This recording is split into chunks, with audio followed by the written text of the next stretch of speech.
Hey everybody, and welcome back. Next up, we've got Alexis Miller from our friends over at Shell Games, and she's going to be going through database decision making through your game's life cycle. Yes, it involves numbers, and it's going to be new for a lot of people, but you do need to listen because this is very, very important. So, with that, Alexis, it's all you.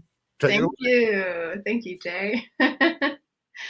Hello, my name is Alexis Miller, not Alexa like the Amazon, although that mistake happens a lot these days. And I'm going to share some of my experiences on database decision making throughout the life cycle of your game. So to be honest, nothing I'm going to share today is exactly top secret, but there's just so much data out there that it can be overwhelming. It can be frustrating. Often it might not feel like a priority compared to other things that you have to worry about.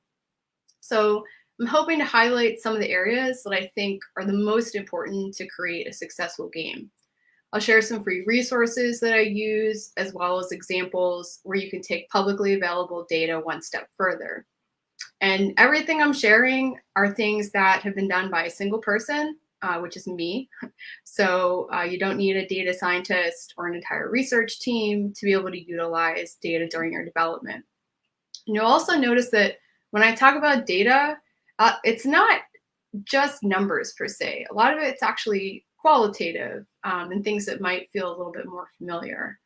So regardless of where you are in your current development cycle, I hope that at least one of the topics today will inspire you to use data in a new or improved way in your process. So I'll talk about some of my experiences and lesson learned about the topics that you see here. So learning from your competitors, testing early concepts, target audience analysis, testing player perceptions, sales projections, and then post-launch dealing with the mountain of data, paying attention to discounts, and creating a data-friendly culture. So here we go. A quick intro. This is my first time presenting at this conference, so I'm super excited to be here. And thank you, Dan and Jay, for the awesome setup and platform for doing this. As I said, my name is Alexis Miller. I'm the Director of Product Management for Shell Games. We are located in Pittsburgh, Pennsylvania. It's a little overcast today, not surprisingly. I'm really lucky to be working at Shell. I have been here for over 2 years now, and I was the first person to join the studio in a strictly product-related role. I have been working in product management for digital products, including games, for almost 8 years. So I've worked on 3 mobile apps, a website portal for healthcare patients, and most recently, 3 virtual reality games that are live in stores. One VR game that we just announced yesterday called Lost Recipes. It's going to be a really cool cooking game coming to Quest. And of course, there's other exciting projects that are in the works. So regardless of what types of games you're working on or how many you've worked on in the past, the only thing worse than your game not selling well is when your game gets bad reviews. So we all want to avoid this. So even if your game is selling well, it always stings when you get bad reviews, especially if the feedback is something that could have changed during development if only you had known this feedback earlier. So this is precisely why data is so important to the success of your game. You're given this incredible opportunity, the opportunity to learn what your players think before you launch your game. Data can help you to learn what types of games players like before you even commit to developing past an early concept or idea. So don't just rely on your gut or your personal experience. And yes, I know that a lot of us do that. So as game developers, we're generally obsessed with games, and so working in this profession, we're all guilty of thinking that if we like something in the game, or we think something in there is common knowledge or easy to understand, then it must be that way for our players too, right? So I'm telling you, it's important, super important, to take a step back and acknowledge that we all have biases and preferences, And our expertise as game developers are not the same as our players. So there's incredible value in looking at data and getting feedback from people other than your teammates, your family members, or yourself. There are really valuable insights, criticisms, new ideas, and aha moments that can only come from fresh eyes. Equally important is that when these data curveballs come your way, it is extremely important to be open-minded about what the data is telling you. So please listen. So first, let's look at some of the earliest phases of development. So you have a prototype or a concept that you're excited about, but how do you know whether anyone will buy your game and if they'll enjoy it or not? Well, the best predictor of future behavior is looking at past behavior. So learning as much as you can about players' past behavior, for example, what games they've already bought, what they thought about those games, is an extremely important opportunity to get data to inform your decision about whether or not to move forward or how you might pivot or change plans early. Learning as much as possible about your competitors is critical at this phase. Is there even a market for the type of game you want to make? Is anyone else with a similar game doing well? Is the market totally flooded? Are there opportunities where there's not something in the market? So despite the challenges of how few companies share their sales data, there are a few tricks to get useful insights. So I want to briefly touch on the first two bullets here before I move on and say that there are already great resources out there about ways to use reviews to estimate the number of sales of competitor games. So the first is a really simple one that I use a lot. When I'm tracking competitor games, of course I'm writing down the number of reviews that are currently in the store for that game. But it's important to make sure you divide that number by the days since it launched. Because obviously a game that came out a month ago versus 2 years ago, it's going to be a little bit skewed. So while that number, it's basically a ratio, is not telling you exactly how many games were sold, it is giving you an idea of how well that game is doing. Because the higher the ratio basically means the more reviews per day, and the lower ratio is a lower number of reviews per day. The second bullet here is about using industry estimates.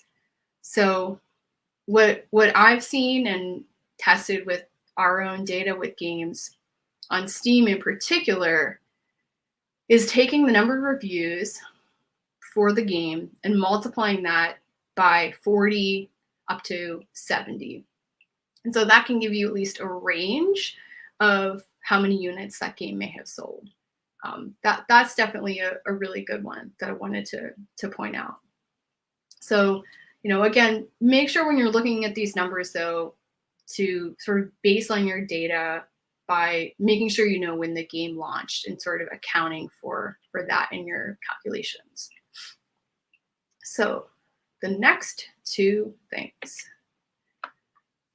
So besides estimating sales off of the number of reviews, you can also sometimes find actual sales numbers shared publicly if you look for them in news or social media. Because particularly when games are selling well, companies, including Shell Games, we've done this, will put out a press release with numbers relating to their success. So this is a great opportunity to do some quick math and use this data to help you understand your market, your competitors' successes, and also for future sales projections. You might use these as baselines. So the example I have shared here is a real story that came out February 2021 of Beat Saber saying, hey, we sold 4 million copies. So if you just take a quick look at their game page, you can see, oh, okay, they launched on May 21st, 2019. So this means it took them approximately 625 days to sell 4 million copies. So this is equivalent to selling an average of about 2.3 million units per year. So, hey, look at that. This is much better than trying to estimate the number of sales based on reviews, right? So in this case, this is also an important reality check about the size of the VR market in 2021, considering that this has been one of the best-selling games in VR since its release. It also can help you, as I mentioned, when you're thinking about projections and what's realistic.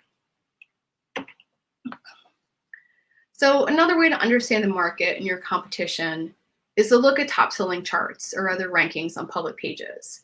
And I would guess that all of you are probably doing this already, right? So I'm not sharing anything new right now. There's certainly, in addition to the sites themselves, there are third-party companies that will republish, collate, or analyze this data, including SteamDB, which is what's shown on the right here. But also most major platforms have some sort of top sellers chart that gets updated fairly often. So what I'm showing on the screen here on the left is the Oculus or Meta Quest daily top sellers chart, and then the SteamDB weekly top sellers chart on the right. So, I mean, even without doing any math or any numbers, right, you can just take a look at this frequently, see how often things change, what genres are appearing often, what their capsule art looks like. Again, like this is kind of a no-brainer, right? What I think is more interesting to talk about is, if you have the time and additional curiosity, you can also mine this public data for more information. So this is an example that I did where I've been tracking the Quest top sellers. So basically, I created a spreadsheet, and at least once a week, I'll open the latest top sellers list on Quest. And I'll literally just write down the title of all 50. So they have top 50 is what's on their page. So I'll write down the title of all 50 top sellers in a spreadsheet along with the date. And honestly, like, even if I get too busy to keep track of everything every day, I've still been able to get great insights with as few as 5 or 6 data points. So in this example, I tracked 2 of our games, I Expect You to Die and Until You Fall, and the impact that a well-promoted discount event had on their sales in relation to other games. So basically what you're looking at on this chart is the higher the line on the graph, the better the game is selling. So think of like that top line would be if it was in the #1 bestseller position. So in this example, there was an event on April 21st. It was a big sale. So I actually didn't track data on that particular day, but we were like way down before then. So what we're looking at here, we have April 26th, 27th, 28th, and 29th. Then you see, so on the 29th, basically what this is showing is this includes data from the prior 7 days. So April 29th was the last day that included sales data from April 21st. So this line for these 2 games that were on sale, this is showing the impact, the lift that sale gave us. So looking at that impact, you also see then it takes a steep dive down on May 3rd. So on May 3rd, sales had declined so much that our position in the top 50 chart dropped about 30 places for both I Expect You to Die and Until You Fall. So that's fine and good, right? But I have the actual sales data there. So what's more interesting here is the insight I could get from a competitor game that otherwise I know nothing about. So the game In Death Unchained is the blue line in this chart. So if you look at the blue line, it followed a nearly identical path as our 2 games. So basically, like, that tells me, like, I know how many games they sold during that time period. But what's more interesting is that In Death Unchained was not part of the discount event on April 21st. There was something else going on here. So a little investigation uncovered that they released a free DLC update on April 21st. So basically, I was able to conclude that their DLC generated about the same lift in sales as if the game were on a discount. And it didn't have a long-lasting effect beyond that. So anyway, I just shared this because I think it's it's something that's super interesting that, again, with only, I have 5 data points here, we're able to really see some interesting stuff. Okay, so in addition to learning from your competitors about how well they're selling and what the overall market looks like, the prototype and concept phase is an excellent way to analyze how players respond to your competitors' games. Some extremely easy but valuable data collection techniques are listed here. So, the big thing here in terms of player reviews, what did players like the most about the game? So the graphics, because it was multiplayer, because it was challenging. And how does this compare to your plans and assumptions? What did they not like about the game? This is where it's especially important to look at games that are clearly not selling well, to see if you can draw some broad conclusions about why the game is not selling well. Make sure you filter reviews so you see those 1 stars or thumbs down reviews. I actually copy them into a spreadsheet myself, and then I have a column for positive and I have a column for negative. And basically it allows me to quantify some of that feedback so you can kind of see trends emerging in the sea of reviews. Because even if you're reading reviews every day, like it is kind of hard to pick out what are actually the trends. So again, just throw it in a spreadsheet, super helpful. So, I also want to point out that we've had some, lessons learned where the only competitors that we really focused on were games that were extremely popular or extremely successful. Like, let's say Beat Saber in the VR world, if that was the only game we were looking at. So without looking at games that maybe flopped or might just be doing okay, you're kind of doing yourself a disservice. So, make sure that you get out your galoshes and wade in the muck for a few minutes to get a reality check and take advantage of the wide spectrum of data available. On the critical side, OpenCritic and Metacritic are great sites to use because they're basically a one-stop shop for looking at a bunch of different critical reviews in one place. You can take the same approach here and try to quantify some of the trends in critical reviews. The ultimate goal is to help you to prioritize features and learn from others' mistakes and shortcomings.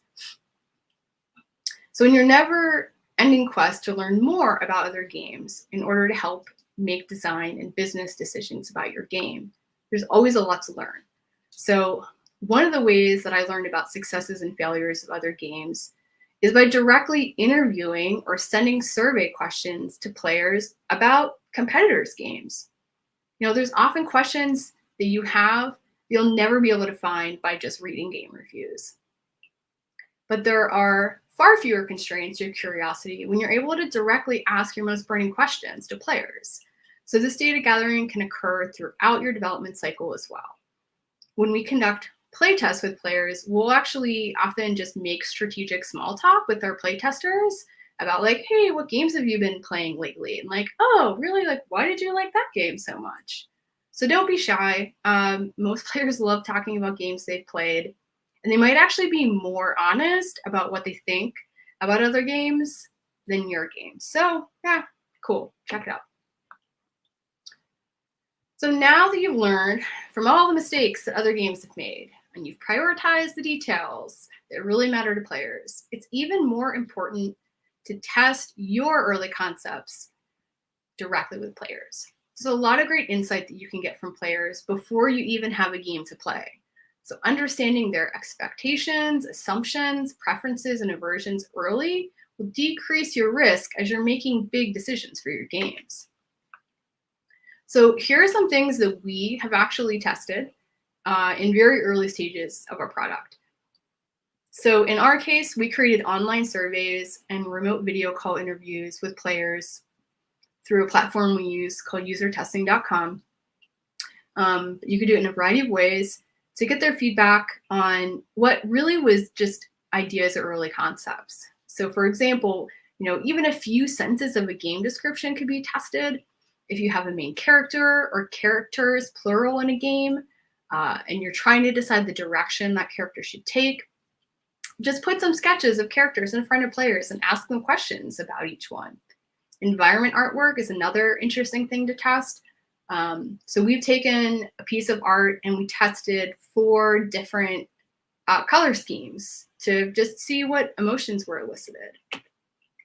So here's a specific example of data that we generated from an early concept survey sent to 30 players online.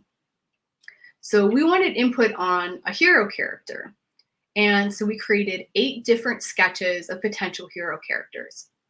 We asked questions related to different traits or characteristics of each character.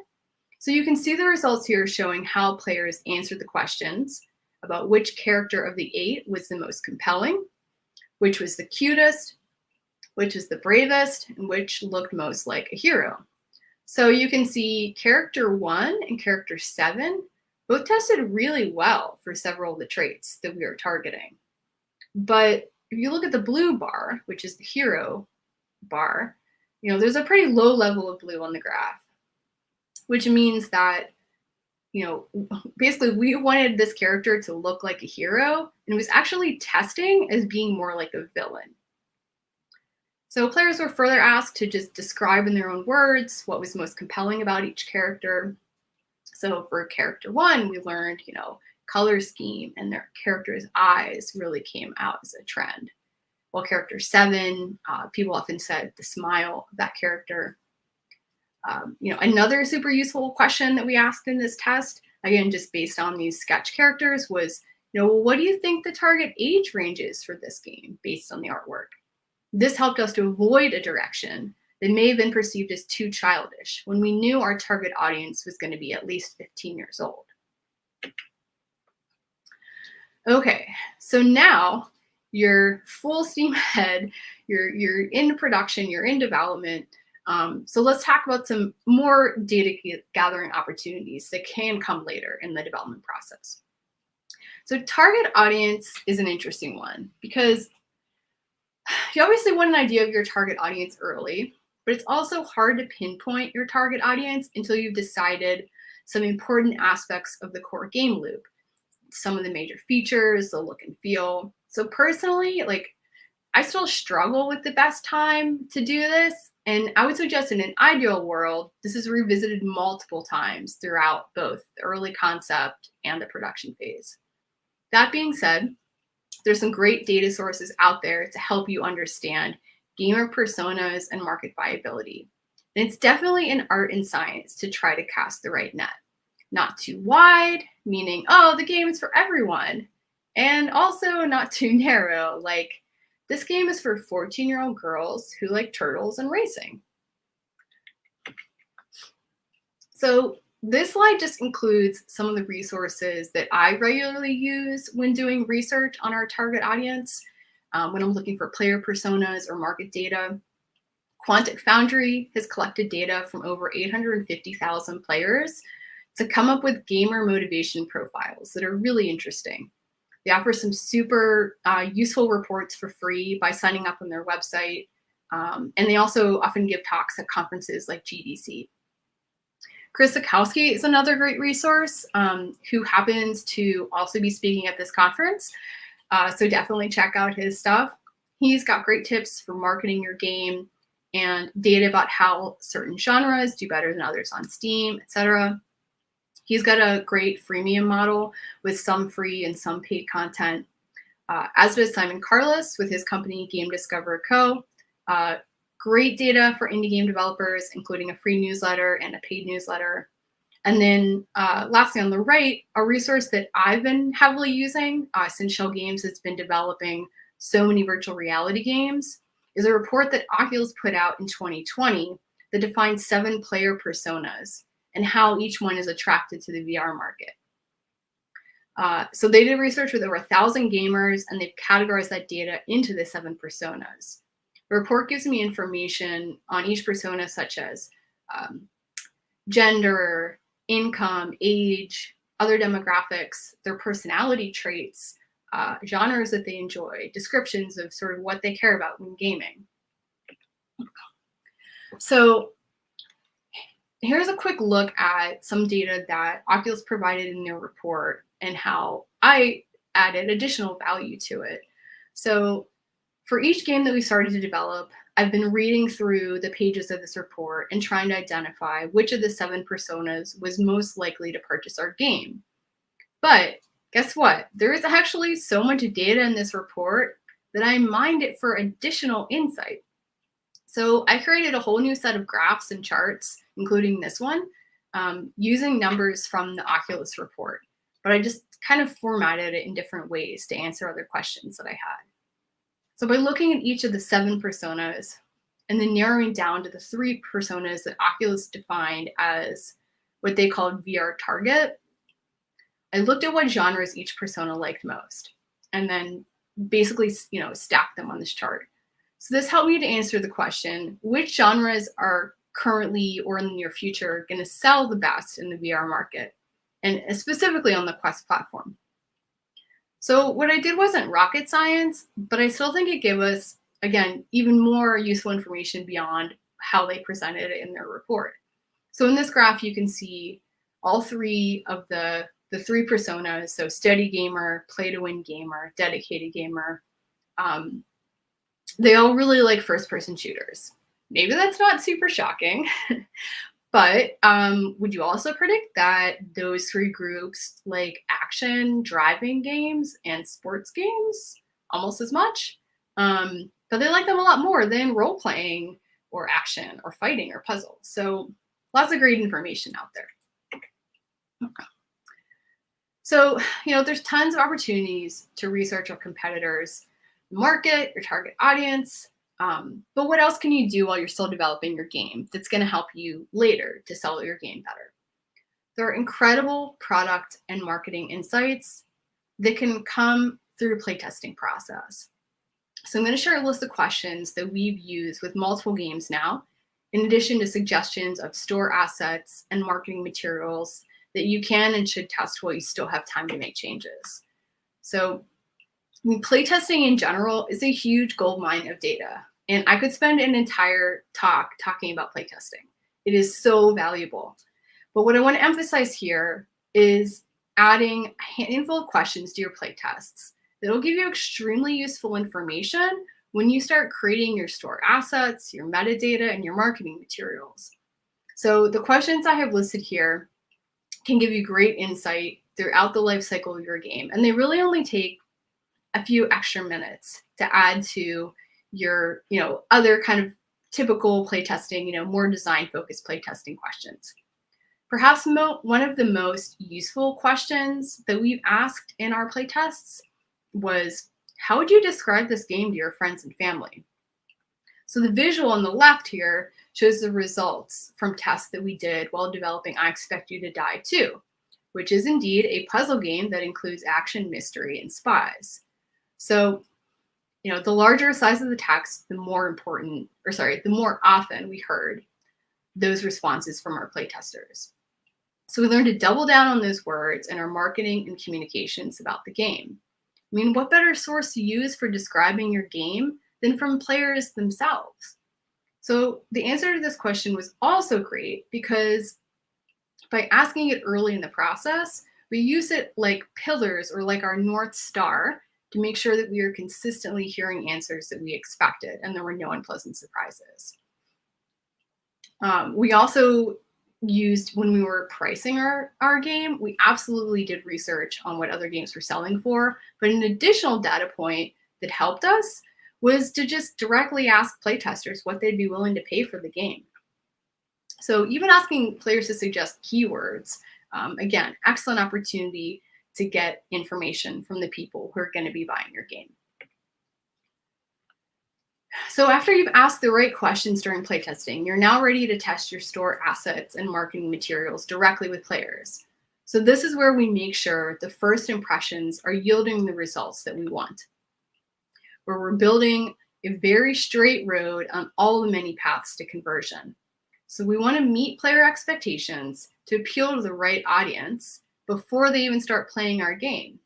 So the saying goes, looks can be deceiving. Don't accidentally deceive your players.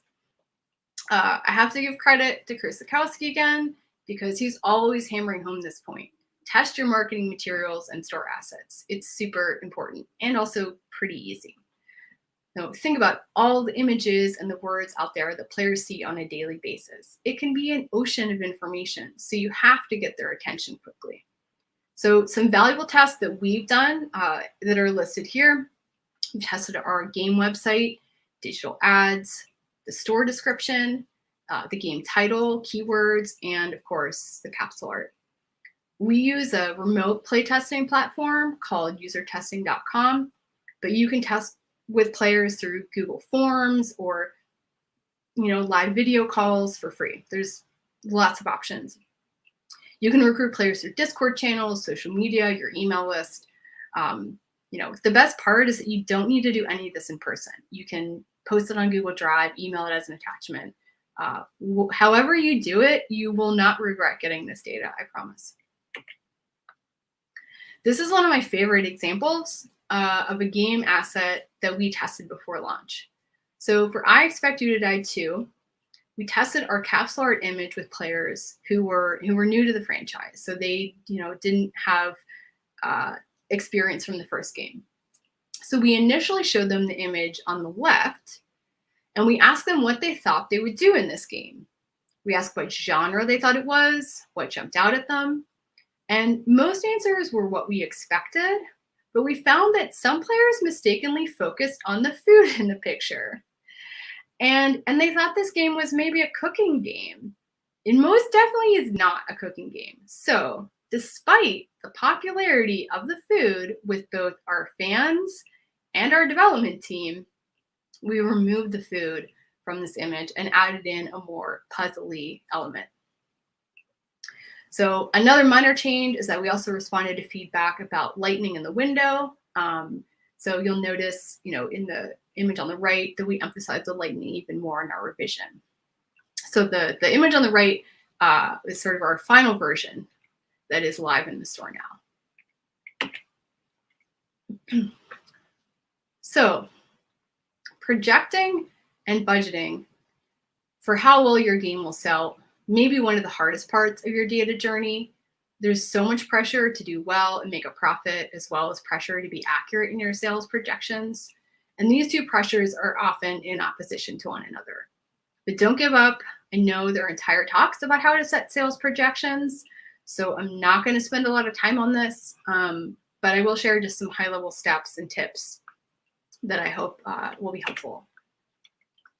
So I intentionally made this slide try to speak for itself. I know I've often felt overwhelmed with the best way to project sales, and I've not landed on one perfect technique yet, but I realize that I've sort of followed these same basic steps each time. So I think the most important suggestion I have is to really try to use multiple baselines when creating your projections. So, in other words, looking at your competitor games that are selling well and some that are not selling well, and kind of saying, okay, we're going to be between these two. So, at high level, we have identifying sales numbers from other game as a baseline, then coming up with an average units per week or units per month that you think is realistic. And then number three, sort of adjusting that average based on seasonality or when you think your game will go on sale. And then lastly is just, setting clear expectations with your team or funders, whoever you work with that really needs to know this. And talk with them about how confident you feel and maybe how often you'll revisit these numbers. Seasonality and discounts are a really important thing to keep in mind when we're talking about projections. So, they're a lot more meaningful and accurate when I'm able to take into account the seasonality of when sales are typically strong or weak. Seasonality is certainly a moving target. It changes slightly year to year. It can be thrown off by big unexpected discounts. So the numbers here are just an example. The exact numbers change from platform to platform and from year to year. So don't come back to me and say like, well, hey, our numbers aren't like this. But the point is just to give this as an example. And, in the note section, I kind of point out some of the more predictable trends, like, yes, you should expect your best month to be in December, as well as when you launch. So you've launched the game. Honestly, most of your analysis and the important data hopefully has happened by now. But now there's just like a mountain of data, right? So here's just some thoughts on prioritizing the data that you're tracking and some steps you can take to share with your team to enhance a culture of using data to influence your game development. There is a lot of data that you can track, especially if your game comes out on multiple platforms. Then there's inconsistencies between how each platform tracks certain data. So like one platform will define net revenue by removing the returns, while another platform will not remove the returns. So you've defined that data and subtract it yourself. So it's easy to get overwhelmed and confused. I've been there. My advice is really to prioritize and be consistent with what you're tracking, even if it's just a few key metrics once a week. The consistency, in my mind, is more important than what metrics you're tracking. I also suggest definitely take advantage of the platform portal data instead of waiting until the money is in your bank account, even though that data is not perfect. Just, don't wait. We already talked a bit about discounts, but I just want to double down on why they're so important.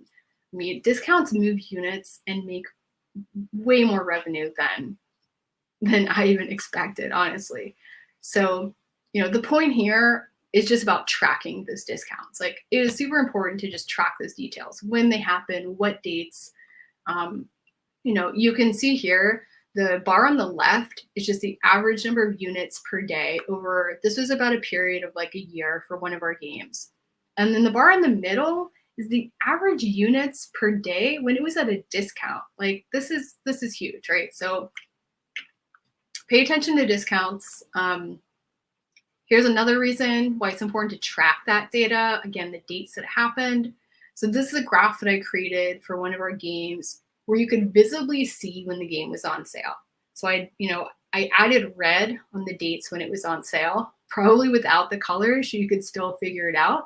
And even though I instinctively knew that discounts impacted our game sales, having the ability to look at data like this, super important when you're trying to make decisions about participating in discounts and promotions.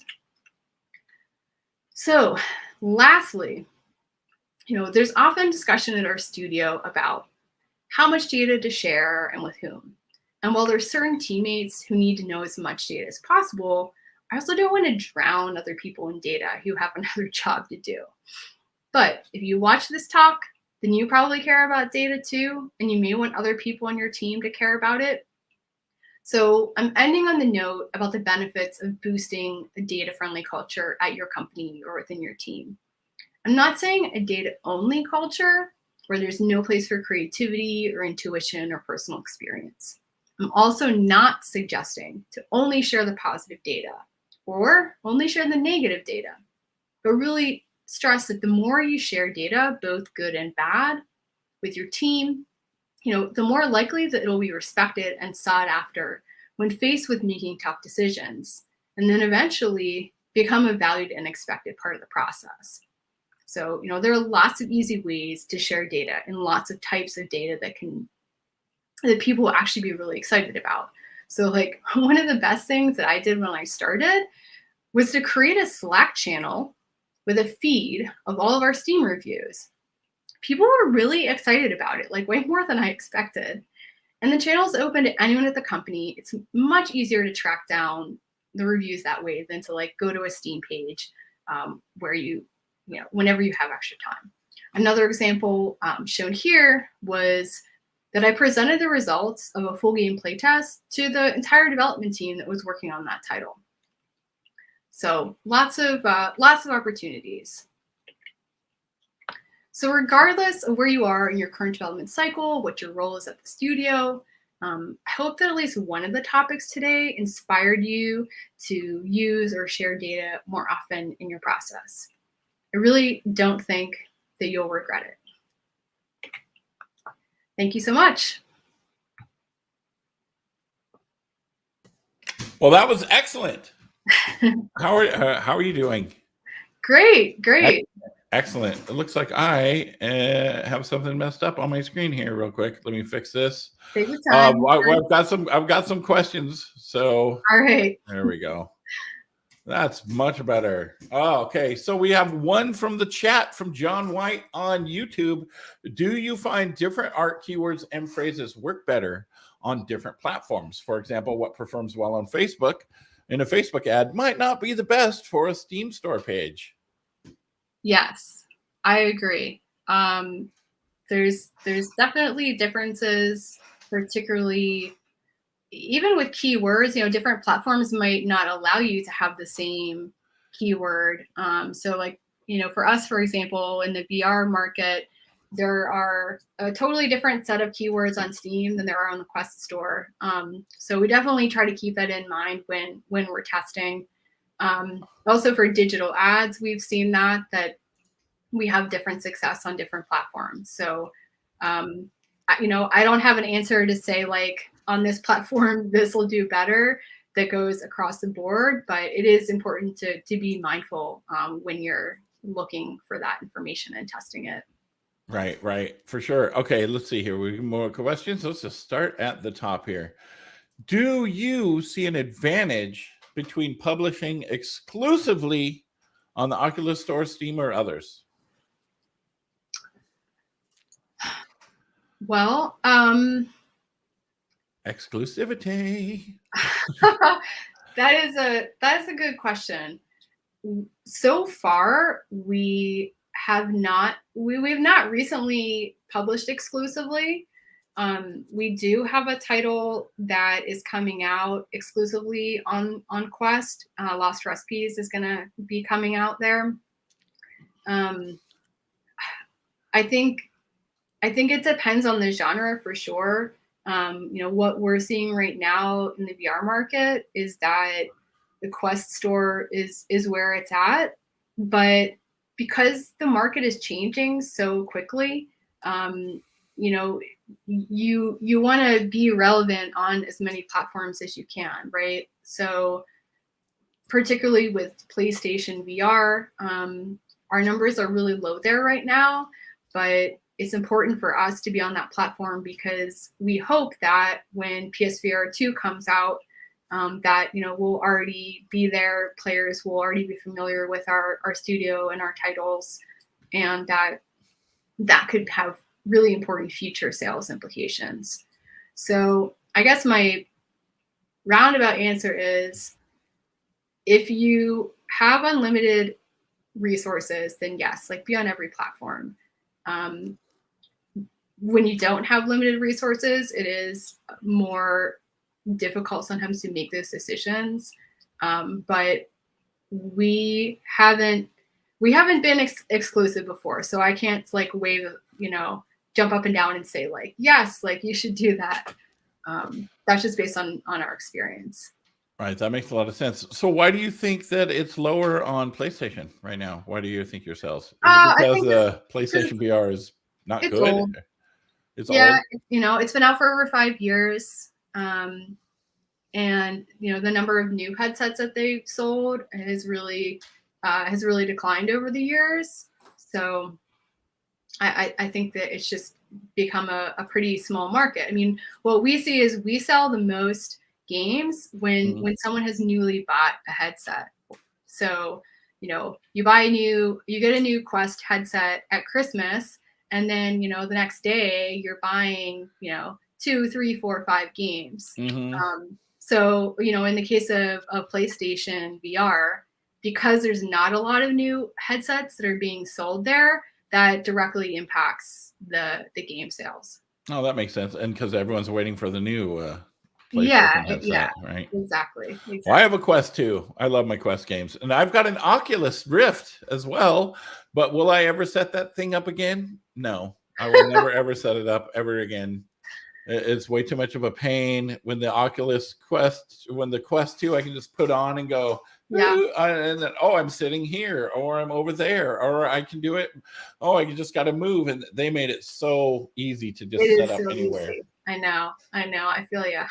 It's awesome. It's just, I just wish it could. I mean, I know it's very powerful, right? I just need the Steam link to the whatever link to, so I can play, like, because I have Rick and Morty, and then so here we go. Here's a question from Discord. For smaller teams, do you recommend self-publishing VR games or finding a publisher?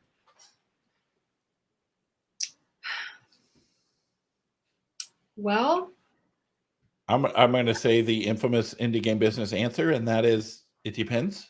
Yeah. Yeah. I think if you can do it yourself, there's certainly benefits to that, from the perspective of getting more of a cut of your games.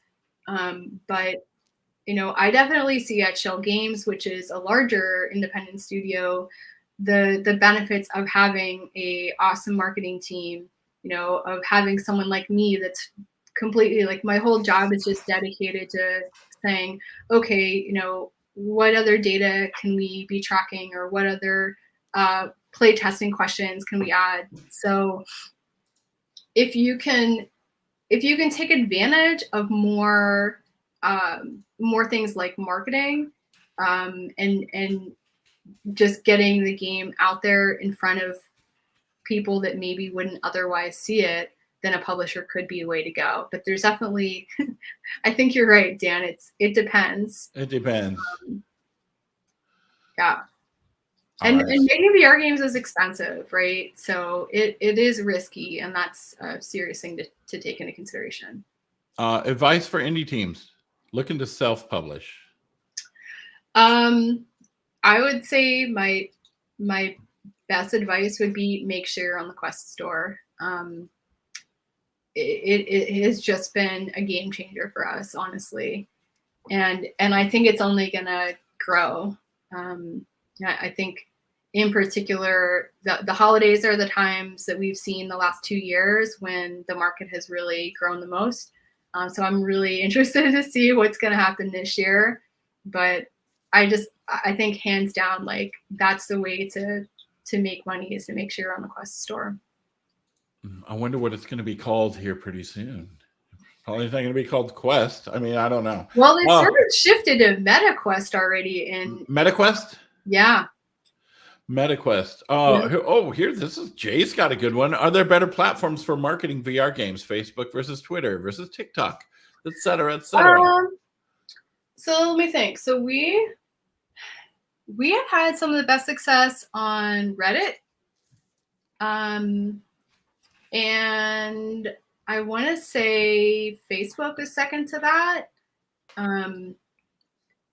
That's just been our experience. So I would Reddit and Facebook, huh? Mm-hmm. All right, let's dive better into than Twitter, better than TikTok. Let's dive into a couple of other things. Any tips on how to create the player personas? Ooh, on creating the player personas. So,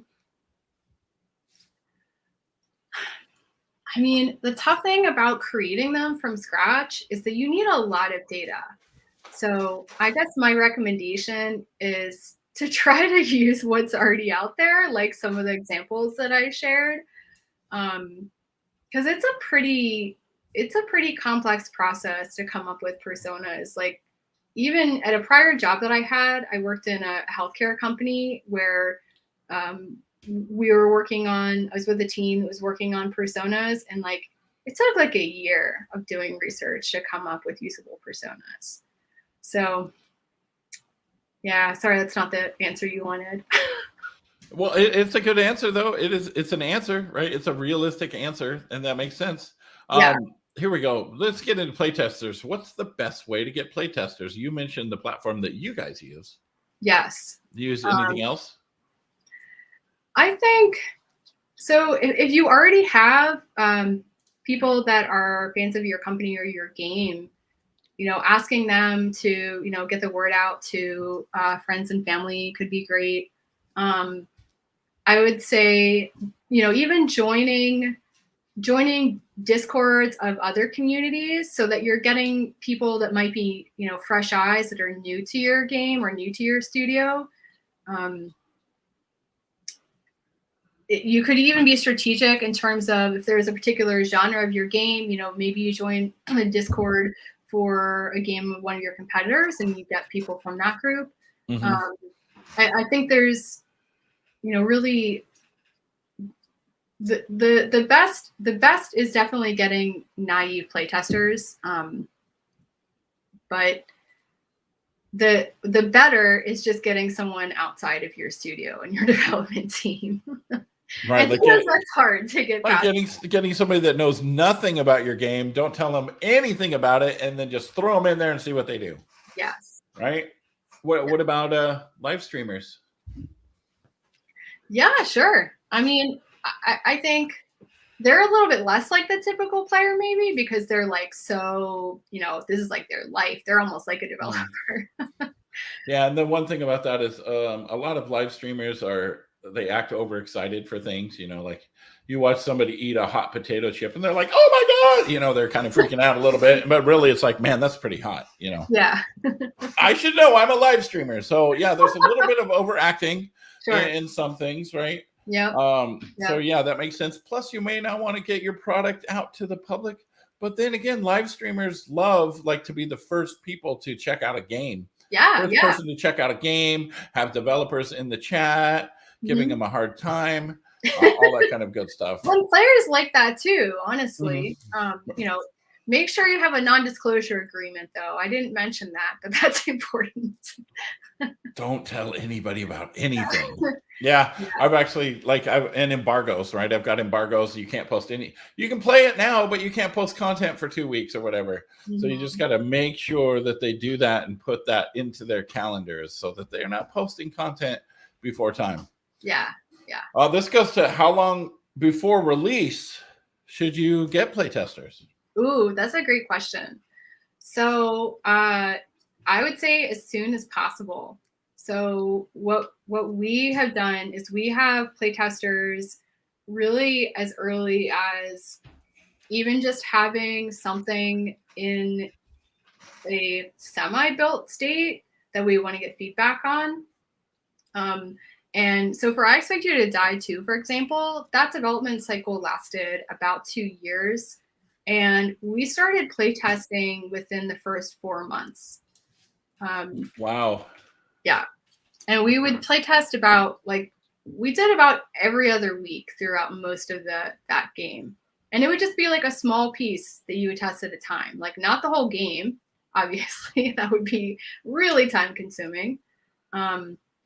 But it really allows you to get concentrated feedback, get it early, because I've definitely been on projects and not so much at Shell Games, but in previous worlds that I was in where like you don't want to get data so late that then you can't do anything about it, right? Like the feedback's only valuable if you have time built into your schedule to make changes based on that feedback. So I would say as early as possible. And we did also do full game play testing. We did almost a year before we finished the game. So, you know, it was a little buggy. Like it wasn't how it looked in its final state. But we had 8 players like play through the whole game, and they answered survey questions for us while they were playing. And then we did a live interview with them through a platform like this, you know, just a video call at the end. And it was so helpful. It was awesome. And then we did another full gameplay test when it got closer to the end. And that was really cool because we could see how things had improved during that time. And also we had an idea at that point, by the second play test we did, the full game play test, we had an idea that like, this is a good indicator of how this is going to do in the real world, right? Because it was as close to done as it was going to get. And again, we got great insight from both of those full game play tests where we asked people, you know, how much did you enjoy playing this? Would you recommend this to your friends and family? How much would you pay for this? What keywords would you use? Like very specific things, right? Yeah. That are you know, it's not your primary goal when you're playtesting to ask people how much they pay for your game, but it only takes like 10 seconds to ask, right? So, that's awesome. And you know what? I'm going to get this game. It looks awesome. Also, congrats on winning the you're nominated for the Game Awards Best VR AR games. Yeah. Right? That's incredible. Yeah. That Us is and Resident incredible. Evil 4. You what? I said it's us and we're up against Resident Evil 4, but it's pretty exciting. Yes. All right. So we got time for one more. Okay. From John White. Do you get video recordings of playtesters first playthrough? If not, what analytics data do you collect? Yeah, we do get video recordings of all of our playtesting, and again, if you use something like Google Meet or Zoom, you can do that too, right? You just have people for VR. We're having them cast to their screen, even though it's a standalone device. So we can see on the screen what they're playing, and that whole session gets recorded. We also have questions that we ask. Either some of the tests we do, because we have this platform usertesting.com, they can take the test on their own time. So we have written questions that they answer. But it definitely, having the recordings is awesome because you can always go back to it later. Right, because you might see somebody act a certain way that you might not even know that they would act that way at all. Yeah. So thank you so much, Alexis. Thank you. This was an awesome talk. I'm gonna go get this game now. I have to figure out. I have to really, because I did the casting from the Quest, right? Because I was trying to capture it so I could stream it, but it was just a little bit laggy. So I got to figure out how to make that a little bit better so that I can live stream it, because I love VR games. I mean, I love that kind of, and I expect you to die. I've seen it come up a few times, but I never really looked into it because, I'm busy. So, but it looks amazing. It's totally like exactly the kind of games that I like to play. Cool. So if you guys want to get in our Discord, discord.gg/indiegamebusiness. If you want to hang out in there a little bit and answer some questions, that would be awesome. Great. But we got to get out of here. So we have a few more talks today. Awesome. That's super exciting. So thank you so much. Thanks, everybody.